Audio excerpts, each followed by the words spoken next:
I'm Akriti Verma, co-founder Open Growth. I am excited to have Niraj Sharan with us today. Niraj is a technology visionary and a founder chairman of Aura Inc.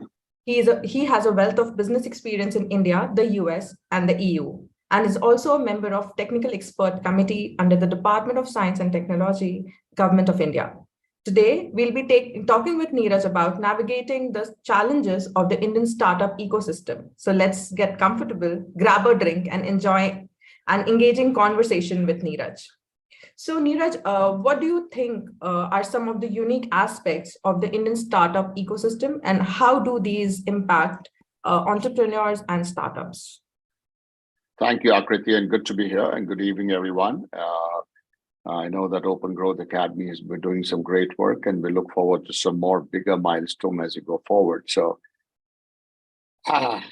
it's a very buzzy, trending, relevant trillion-dollar environment of entrepreneurship and startup. And since you're talking, you just asked me a question about what is the uniqueness of this aspect and the effect of it in the entrepreneurship and startups. And here's a paradox. I see a paradox, actually. Mm-hmm. And this is the paradox I see, that there are too many people chasing too little opportunities on one side. And then there is a 10x opportunity that is currently unaddressed. So here's the paradox. It's crowded in a small slice or very lightly crowded in the entire 10x spectrum. So that's the paradox I mean. Mm-hmm. And let me give you a few examples, because it's coming out of a variety of reasons, but we can go forth into the details later. So today, if you talk about drones, you talk about phone apps, if you talk about aggregators of any kind, if you talk of e-commerce, if you talk of, business to consumer B2C space and all. I'm not trying to denounce or say that you should not be in that space. There are a lot of people in that space for a fairly long time. And when I hear new people come and join and come on board, I have a one-on-one talk with them that, guys, understand where you're headed out for. Whereas, if you look at the other side, anything, look at the long tail of India. Look at the tier 2, tier 3, tier 4. I see that happening. So it's not about a binary state of not happening. I'm just trying to make a point that there's a paradox that whether it is food or captive food processing, or it is the street food revolution, or it is a smarter, higher value added, higher yield crop in the rural area, whether it's cherry tomatoes or asparagus or, broccoli or whatever. There is a very large unaddressed issue. And so my thing is, so here's what I recommend to close that question is, I'd recommend to look very wide, very deep, very smart, and very local when you're evaluating options of what you want to do as an entrepreneurship and start. That's what I think. So that's a paradox I was trying to talk about. Okay. So how do you think, how has the Indian government supported the development of the startup ecosystem, and what more could be done for the startup industry in our country? Well, but to be fair, I think the government has done an excellent job. 10 years back, you would hear of people talking about, oh my God, where would we employ?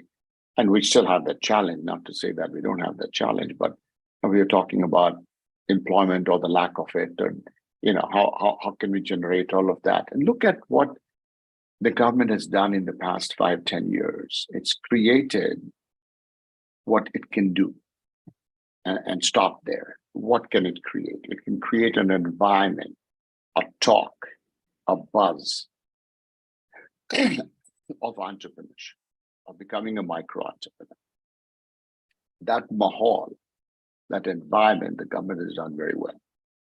Mm-hmm. Entrepreneurship. So I think they've done a great job in the messaging, and it's caught on wildfire all over. People are jumping on the bandwagon. I sometimes do feel that sometimes it's overhyped, but that's okay. That's part of the package. So Yeah, the messaging has been done very clearly. Sorry, go ahead. so India has the highest number of startups getting registered these days. Hmm.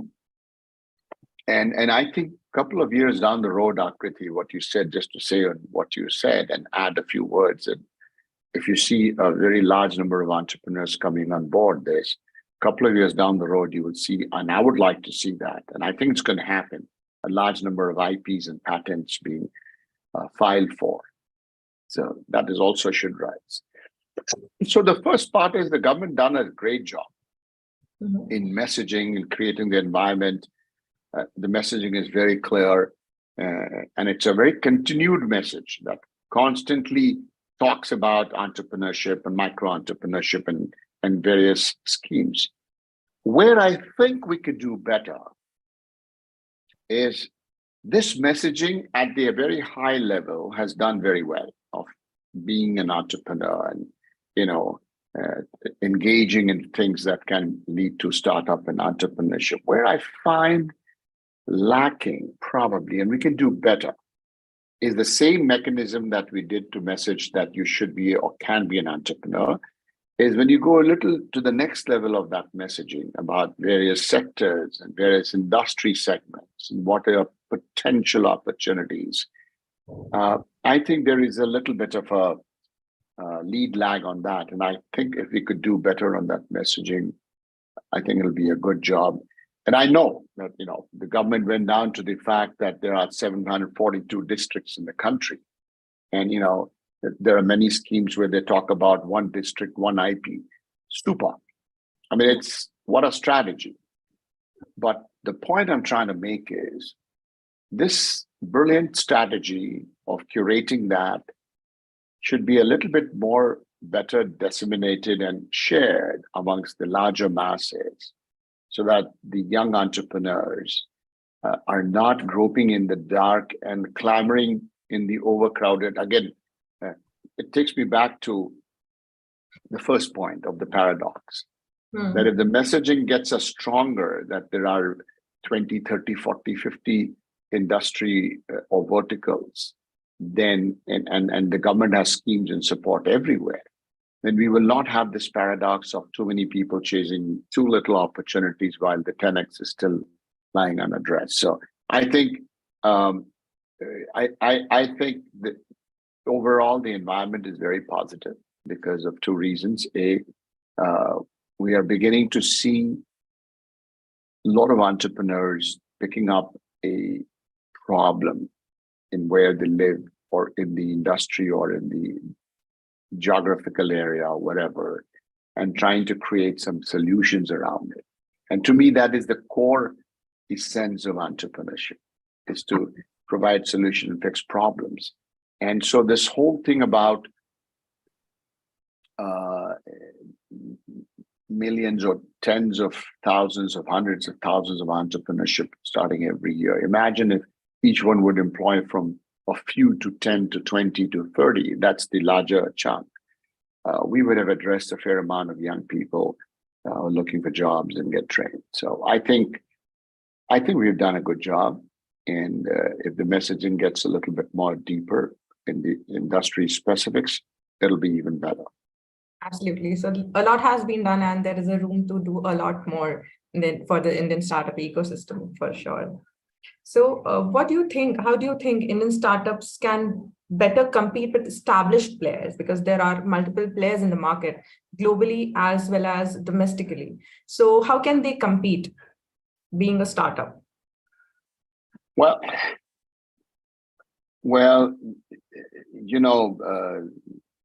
there's a value chain that you climb in anything that you do in life, including business, career, all of it. So if you go back in time to the mid 90s or early 90s, India suddenly began to be noticed because of the IT-enabled service. The original word was BPO, call centers. Yeah.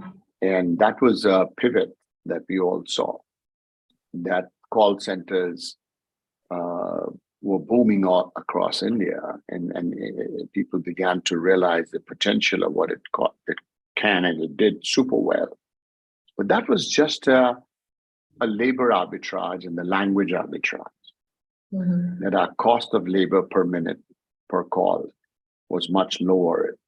And then we had an English speaking large demographic that fitted very well. So I think it was a great strategy.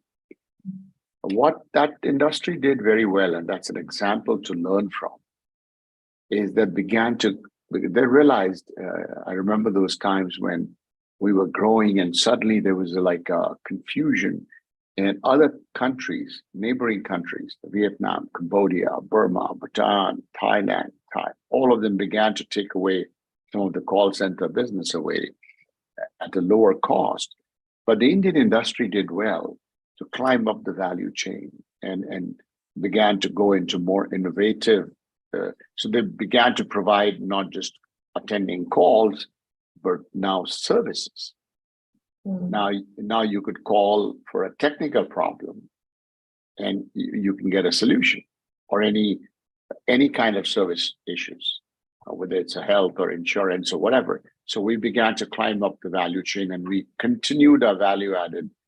So we began to then, essentially what we did was from a labor English speaking arbitrage, I think we began to climb up and do IP arbitrage. We began to use design arbitrage and so on and so forth. And that continued the dominance of India in that. And today, India is one of the largest dominant. And that's an IT success that we must actually, salutations to a lot of people. Now, taking that into other forms of businesses is very important because, for example, you could do whatever. I mean, if you are in a manufacturing, you're doing one component, you continue to do that. I'm sure you have to push yourself to be competitive and to scale to answer that question. You have to get back and say, can I do another component of this product? And then you offer the third component of that product as you go up the value chain. And then you're now close to creating an IP or close to that, more value added. Then you start to get into assembly. So this is a very natural progress in each of the sectors, whether it is services, whether it is manufacturing. I would recommend that my recommendation is where I think we are a little weak. Our messaging is still not as sharp and smart of what we do. So our messaging has to be more sharp, more smart, more global. Our websites still lag and they're good for India, but may not be as good. I mean, I'm not talking 0-1. I'm talking for a significant number of small businesses. They need to upgrade on that. Our collaterals for sure are not, again, that global standards. And a little bit of compliance. And then the last, but very significant, is on-time delivery and customer care. We need to address all of this. Once you begin to address all of this, I think you have addressed the question that you asked me. How do we become competitive? The word is, can you offer a compelling solution where you're cost effective, your customer care is very prompt 24/7, your compliance is high, and you hold hands with the customer and working through all of that. So you will be the preferred vendor if you do all of this. And that's a way to deal with competitiveness. That is not a price of dollar. You also say customer care. Oh my God, these guys respond. On-time delivery or some documentation, newsletter. I mean, it's very, very not that expensive. We're constantly telling the client of anything and everything we do or we are doing at business. So I think these are small little things which don't cost money, but the perception of a customer, of a client or a vendor that is customer specific, global, sharp, and willing to take on more. That is the way to grow. Oh, that's super. Like it's very insightful. So, on the similar lines, I would like to ask you, like, what role do you see technology playing in the future of our Indian startup ecosystem? And how come startups leverage emerging technology to their advantage? Yeah, it's good. There are no options. But you are taking me back to how I started today's evening conversation. Here's another paradox, because you're asking me a question about what is the role of technology and how we can embrace technology to become global and start up and leverage that. So here's the paradox. What is that? The paradox is this, that I feel, and we know it as a fact, and the world has accepted us. We have built technology for the world for the last 20 years. And this technology is being used by large enterprises and globally, the Fortune 100, the Fortune 50, the Fortune 1, the Fortune 500. They're using the technology that has been built in India, even to the last mile, small things.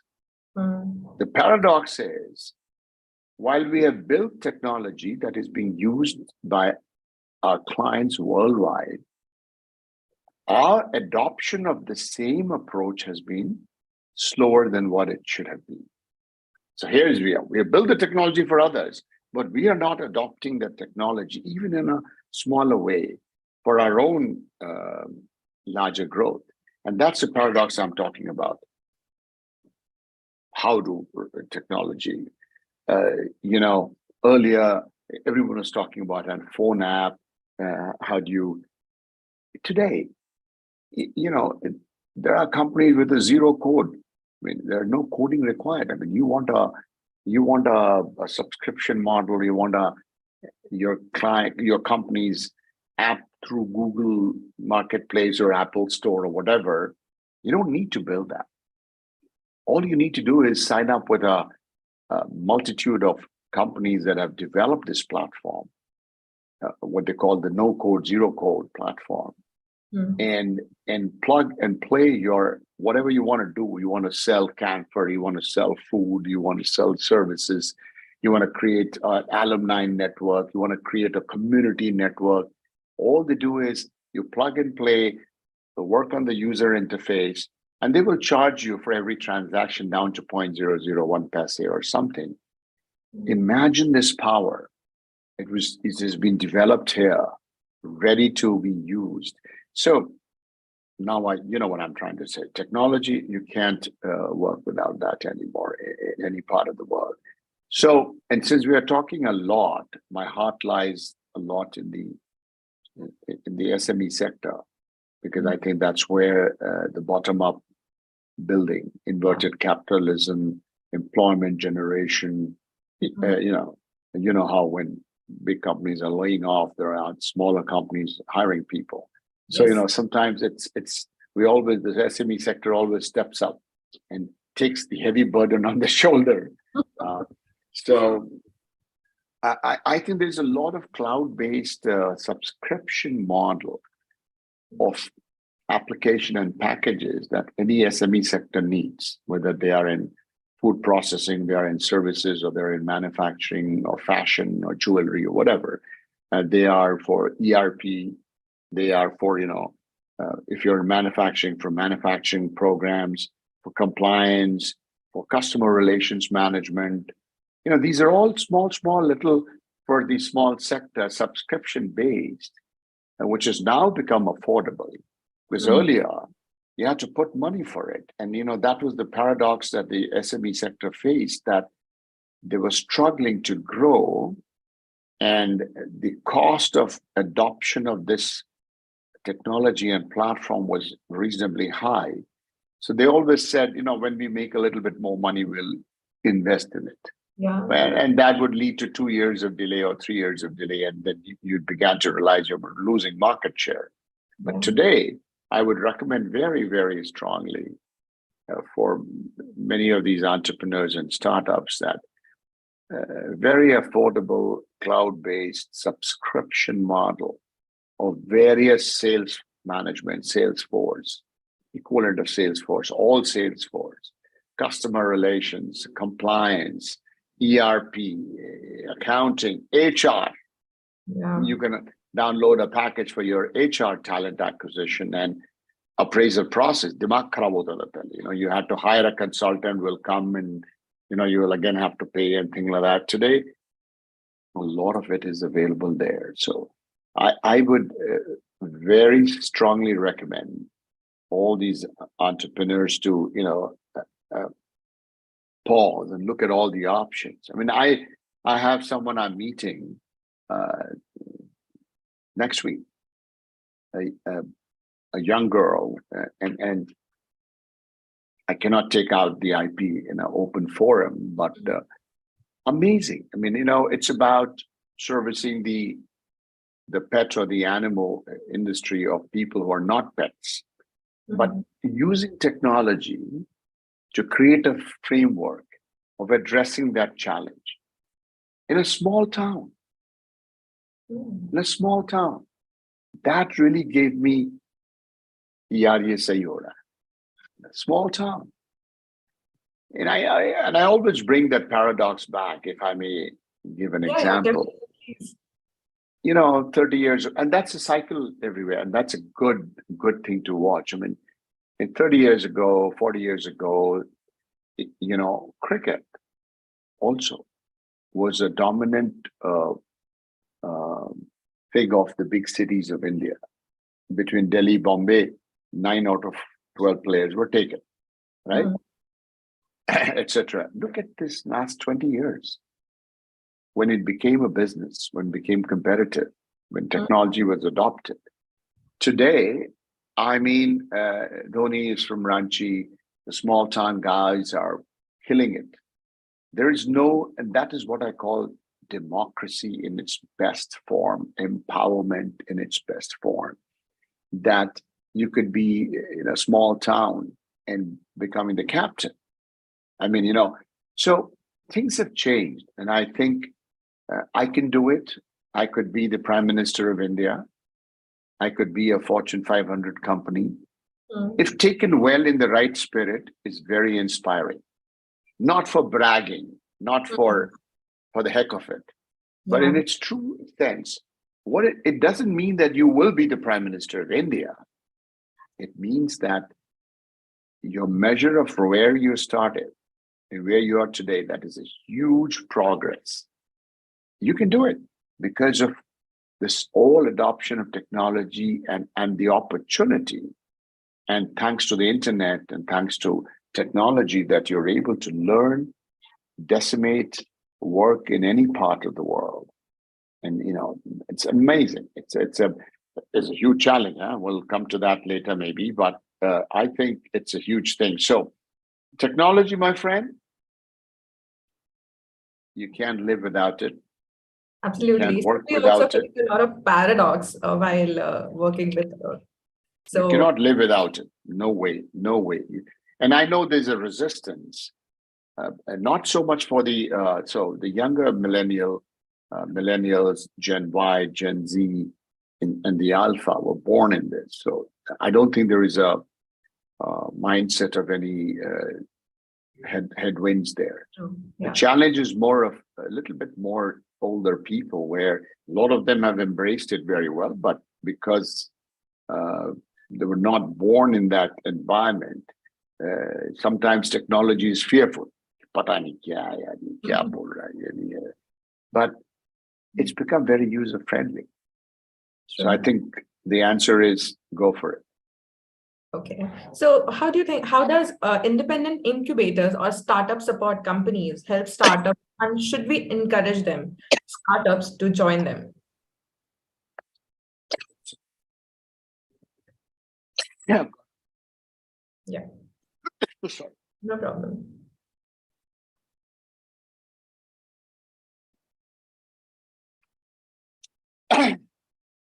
So your question was about incubation. Incubators, startup supports companies?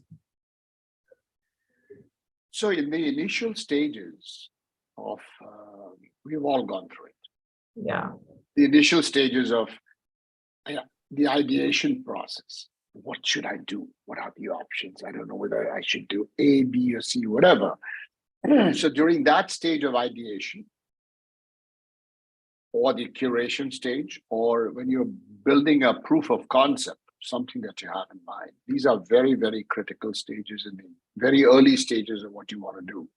And I think incubators play a very, very significant and important role. So I do see now that many colleges, and may not just be the large ones, small ones also, are beginning to build incubators, brick and mortar incubators. You go to this big college, and on one side there's a wing called Innovation Incubator. I think it's an amazing concept because you go in and plug and play. Some of the overheads are being taken care by them. You just go in, and so the ideation, the curation, and the proof of concept, I think, is very critical that we do that. Otherwise, you get lost all by yourself. Yeah, right. In a non-support environment. So it is good to do that. And I see a lot of polytechnics, universities, and colleges. Silicon Valley, I've been there for a very long time, and my God, Silicon Valley was built in incubators. Anybody and everybody way back in the late 80s, early 90s would walk in, and there would be HP incubator, and there would be small incubators where people would. It is not just about going to work in a place like that. It's about getting inspired, encouraged, also that they are doing it.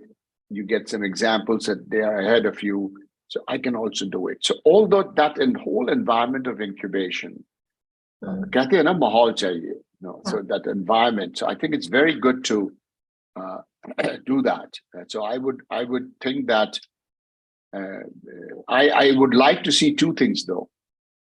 That while the incubation has done reasonably okay in the services or technology cutting edge sector, I still have to see more incubators in the manufacturing and on the agricultural sector. That you go to an incubator where it is right in the district and the village level that is being supported for technology. For I want to grow cherry tomatoes in a 5-stack farm in a small place.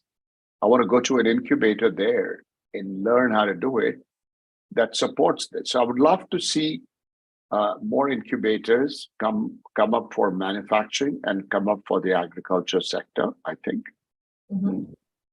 But they're essential to bring together all of this, I think. Yeah, that's right. So, so what do you think that the future holds for the Indian startup ecosystem, and how do you see it evolving over the next few years? It's very exciting. I think it's it could not have been any better, Akriti. It could not have been any better for a multitude of reasons. I think. So what happens is it's exciting. So we're living in a historically, culturally, behavioral change. It's a very rapid pace. We're living in that environment, right? So the demographic, youngest country in the world. So when you have young people, their demands are different. The way they think is different. So that creates a marketplace. Again, the disruption that we recently saw thanks to COVID has also forced people as a strategy to have multitude of supply channels and partners. So that opens up new gates of opportunity for India and entrepreneurs over here. Then, of course, we know globalization, that you could sell sitting here in a remote village in Poland. You can create a marketplace of Poland sitting right here in Delhi, and you can give it a name, and then You can have virtual clients coming there. So, that globalization concept. Mhm.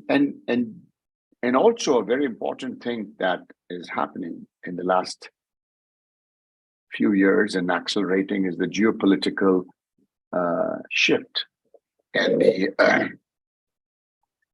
I wouldn't go that far to say a new world order, but I would think that we don't know how it's going to actually take shape, but we're going to see some major changes in the years ahead. And all of it put together creates a great opportunity for what I feel in terms of entrepreneurship and startup. And we have the advantage right now of a very young demographic. Our challenge is to make sure that we harness them well and engage them in the more constructive manner. So that will be a challenge. But as I said, there are all kinds of things being done to address that. But I think it's a great future.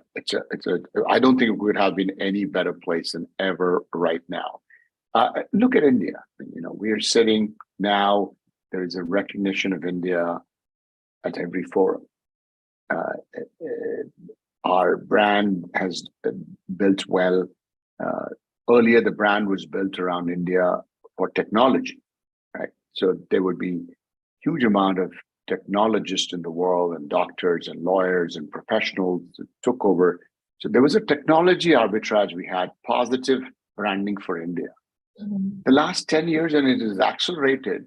Now we have a leadership positive brand for Indians. I mean, the number of CXOs and CEOs or chairmen or board members we are seeing around the world is huge. So that is an acceptance of leadership and management by Indians. I mean, on a lighter note, we have a gentleman who's the Prime Minister of UK. So, what I'm trying to say is there's a very large acceptance and due respect given to what we are offering. So 40 years ago, we had some discrimination maybe. Yeah, true. Then we moved it to neutral place. And now we have, in fact, a positive discrimination that even if we are not as good, people think we are very good. And so I think it's a great opportunity for all these points that we talked about. Yeah, actually. Great times. So Indian startup is getting registered, like on an average during the COVID time, there were around 3,000 startups getting registered in a singular month. So I don't know the numbers, but it's very encouraging. I'm sure even during COVID. So I mean, I have a caution though to say, if I may. And it's a great opportunity, but there are a few caveats and caution. Do it for a purpose. Do it for impact, not because it's trendy and fashionable. And I do see sometimes it's fashionable to be an entrepreneur. I'm in the stealth mode, and so or an escape from something. I think we should be careful that you have to do it only if you really have a purpose and are committed to an impact that you want to create. It's not for the faint-hearted. For sure, it's not for the faint-hearted. Yeah, so we know it. If only people knew at the time they're biting that it's not for the faint-hearted. It's a 24/7, 365 into life. Yeah. Right? On a lighter note, I remember 25 years ago, I met a very young, brilliant girl in New York, and I asked, "How's life?" It is a very normal question I asked. I cannot forget what she replied to me. It was 7 p.m. We were in New York, someplace. She says, "I work for Morgan Stanley. I don't have a life." The humor and the pun and the messaging is coming to the entrepreneurship. You'll have fun. You'll have fun for sure, because you create, you impact, you calibrate, you curate good things, adulation, money, recognition, bad things, all of it put together. But my friend, it's a 24/7 into 365 into life. That's your life. So be ready for it. And almost want to say and paraphrase that, I remember it's a very nice thing I read. We all have seen it, but I just want to remind it in entrepreneurship that I saw that, there was a big storm and, the devil, so there was a warrior sitting and the devil came and whispered to the warrior that beware of the storm. And the warrior said, I am the storm. So if you want to be the entrepreneur, you got to have such kind of, aspirational, emotional, self-motivating, all of this in place. So that's why I said it's not for the faint-hearted. But hey, it's a great journey. I've loved it. I've enjoyed it for 32 years now. And I still get as much kick in life as it was. In fact, I get more kicks in life today than before. Okay. I'm trying that. I'm exploring that. And the more I see, the more I realize how less I know. Honestly, this is not for something else. We need to be constantly relevant. So reading up, meeting up people, going to forums, Confederation, CII, FICCI, chambers, whatever. Just be plugged to be sure that you are in the relevant, you're relevant. Absolutely. And you remain relevant. It's a big challenge in today's life. You need to be relevant and remain relevant. ये दोनों अलग-अलग aspect हैं, तो मैं कहूँगा भाई be very careful. Yes, absolutely. Thank you so much, Niraj. Every conversation with you is so insightful and so encouraging. Thank you for giving us time for this conversation. Thank you, Akriti. It's always good to be here. I wish everyone good luck with all their aspirations. Be on it, and I think you'll see good times, changing times ahead. Thank you so much. Thank you so much, Niraj. So there is one announcement for the viewers. We will have our Ask Me Anything sessions with Niraj very soon on all the social media channels. Do ask questions to Niraj and we'll respond. Niraj will respond and we'll post. Thank you. Thank you so much. Thanks a lot, Akriti.